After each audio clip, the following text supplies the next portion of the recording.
ఈ బాయ్స్ అందరూ చాలా డేంజర్ గాలే వర్ష. కనీసం ఒక్కడైనా వీడు కొంచెం బెటర్ అనిపించేవాడు ఎవరూ లేరు. అంతే అంటావా? ఏ కాదా? కాదా అంటే ఏం చెప్తాం, కానీ అందరినీ ఒకటే లెవెల్లో పెట్టలేం. అయితే నీకు ఇంకా కరెక్ట్ డేంజర్ బెల్ మోగలేదన్నమాట. పీక్ లెవెల్ టాక్సిసిటీ ఏ ఎక్స్టెంట్ వరకు ఉంటుందో ఆ ఎక్స్టెంట్ వరకు అందరూ చూపించారు. మరి ఇంకెందుకే ఈ సాఫ్ట్ కార్నర్ అబ్బాయిల మీద? అందరూ టాక్సికేగా. నేను అదే అంటున్నా. నా చిన్నప్పటి నుంచి నేను చాలా మందిని చూశాను. ఎవరికి వాళ్ళ యునీక్ రెడ్ ఫ్లాగ్స్ ఉంటాయన్నమాట. అంతెందుకు, నా క్లోజ్ ఫ్రెండ్ ఒక అమ్మాయి, ఇద్దరం కలిసి ఉండేవాళ్ళం.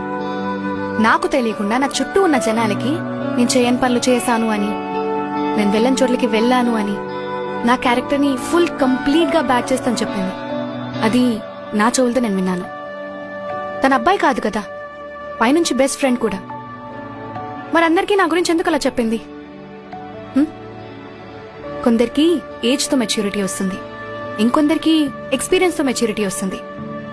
మనకి ఎలాంటి వాళ్ళు ఎదురైనా వీళ్ళేంటి, వీళ్ళెలాంటి వాళ్ళు, వాళ్ళని ఫుల్ గా అనలైజ్ చేసి ఎంతవరకు ఉండాలో అంతవరకే ఉండాలి. ఇప్పుడు చాలా మంది అబ్బాయిలు అమ్మాయిలంటే ఇంతేరా, ఇలానే ఉంటారని అంటారు. అదేమన్నా నిజమా? కాదు కదా. అలా అని అందరూ అబ్బాయిలు కూడా డేంజర్ కాదు.